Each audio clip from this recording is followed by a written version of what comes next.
ओम, मेरा नाम है शिवाली, मैं हूँ योगा लाइफ जिम से। कैसे हैं आप सब लोग? उम्मीद है सभी लोग स्वस्थ व प्रसन्न होंगे और लगातार अपने जीवन को किसी न किसी तरह से स्वस्थ व प्रसन्न बनाने का प्रयास कर रहे होंगे। आज का हमारा टॉपिक है अनाहत चक्र। कि अनाहत चक्र क्या होता है, कहाँ स्थिर होता है, इससे जैसे एक्टिव होने से क्या क्या चीज़ें हमारे शारीरिक और मानसिक रूप से दिखाई देती हैं। तो सबसे पहले तो जानते हैं इसका नाम, अनाहत चक्र का नाम का अर्थ क्या है। इसका अर्थ होता है कि अजनयी ध्वनि, बिना किसी संपर्क सूत्र के सुनाई देने वाली अपनी आंतरिक ध्वनि, आंतरिक कंपन। यह चक्र हमारे थाइमस ग्लैंड को इंडिकेट करता है, जिससे हमारे लंग्स, हमारा इम्यून सिस्टम और हमारे हार्ट, ये तीनों ही चीज़ें एक्टिव और हेल्दी रहती हैं। अब इसका स्थान कहाँ है? इसका स्थान होता है हमारे चेस्ट में, हमारे हार्ट के पास। इसका रंग होता है हरा और इसका मंत्र होता है यम। इसके बाद चलते हैं कि क्या क्या चीज़ें हमारे शारीरिक और मानसिक रूप से इंडिकेट करती हैं अगर हमारे चक्र एक्टिव होता है, डिसएक्टिव होता है। सबसे पहले बात करते हैं कि अगर ये चक्र आपका एक्टिव है तो किस तरह की पर्सनैलिटी आपकी होती है। आपके अंदर प्रेम, करुणा, भावात्मक स्थिरता, आत्म जागरूकता और इच्छा पूर्ति, इसमें सारी ही चीज़ें आपके शरीर में मानसिक रूप से और शारीरिक रूप से दिखाई देती कि ये इंसान की पर्सनालिटी तो बहुत ही अच्छी है। जिसमें मेन थिंग है आत्म जागरूकता, सेल्फ अवेयरनेस। सेल्फ अवेयरनेस का मतलब मैं छोटे से शब्दों में आपको समझा देती हूँ कि जहाँ हमें पता चलता है कि हमारे लिए क्या चीज़ें सही हैं और क्या चीज़ें गलत हैं, चाहे वो फिजिकली हो चाहे वो मेंटली हो।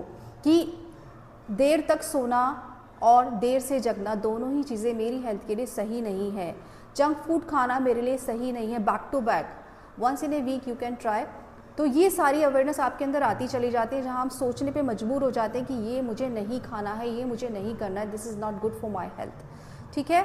इच्छा पूर्ति मतलब आपकी सभी इच्छाओं की पूर्ति स्टार्ट हो जाती है, सारी विशेष की फुलफिलमेंट स्टार्ट हो जाती है, आप जो भी चाहते हैं वो कर पाते हैं।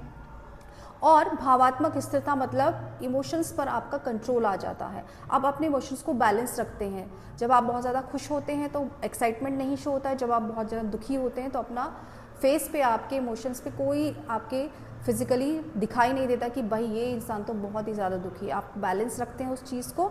और अब अगर ये चक्र डिसएक्टिव है तो क्या क्या चीज़ें आपके अंदर स्टार्ट हो जाएंगी, यानी मेंटली और फिजिकली। सबसे पहले स्टार्ट हो जाएगा कि आपकी डिपेंडेंसी, आप पूरी तरह से दूसरों पर निर्भर हो जाएंगे। दूसरा नंबर पे आता है हमारा रिलेशनशिप में हमारे प्रॉब्लम स्टार्ट हो जाएगी। नॉर्मल सी बात है, जब आप पूरी तरह डिपेंड हो जाएंगे तो रिलेशनशिप में, चाहे वो फैमिली में हो, चाहे पेरेंट्स के साथ हो, चाहे वो ऑफिशियली हो, चाहे फ्रेंड्स के साथ हो, कहीं ना कहीं हर इंसान उम्मीद करता है कि हम लोग साथ में मिलकर काम करें। तो जब आप पूरी तरह से डिपेंड हो जाएंगे, आप मेंटली और फिजिकली कुछ भी करना नहीं चाहेंगे, रिलेशंस में प्रॉब्लम स्टार्ट हो जाएगी। और थर्ड आएगा नेगेटिव थॉट्स से आप फुल हो जाएंगे, आपको सही चीज़ें भी गलत दिखाई देने लगी। फॉर एग्जांपल कि दिन हो रहा है तो आप कहेंगे अरे दिन कहाँ हो रहा है, ये तो रात हो रहा है। तो ये एक जस्ट एग्जाम्पल है। इस तरह से आप हर चीज़ में नेगेटिविटी ढूंढ लेंगे, चाहे वो चीज़ें कितनी भी अच्छी हों। अब इसको एक्टिव करने के लिए, इसको बैलेंस करने के लिए आपको क्या क्या चीज़ें करनी है योग और प्राणायाम के थ्रू। योग में आप कर सकते हैं उष्ट्रासन, मत्स्य आसन, जितने भी पीछे झुकने वाले आसन हैं वो कर सकते हैं। प्राणायाम में हम अनुलोम विलोम, प्रणव ध्यान कर सकते हैं। और तीसरी चीज़ जो मेन इंपॉर्टेंट है, यहाँ पर आपको मेडिटेशन ज़रूर करना है इस चक्र को एक्टिव करने के लिए। अपने चेस्ट पर इस तरह से दोनों हाथ रखेंगे, ब्रीदिंग करेंगे, जस्ट फोकस करेंगे अपनी ब्रीदिंग पर, कोशिश करेंगे अपनी आंतरिक ध्वनि को सुनने की। और अगर आपको नहीं आता है तो आप मुझसे कांटेक्ट कर सकते हैं कि कैसे करना है, I will definitely teach you. और लास्ट में मैं सभी चक्रों के वीडियो में लास्ट में बताती हूँ, अगर कुछ भी नहीं कर पा रहे हैं तो जैसे इसके मंत्र का चैंट करिए, इसका मंत्र है यम, उसका चैंट करिए। माला से कर सकते हैं, खाली बैठे हुए कर सकते हैं, इससे भी आपका चक्र एक्टिव होना स्टार्ट हो जाएगा।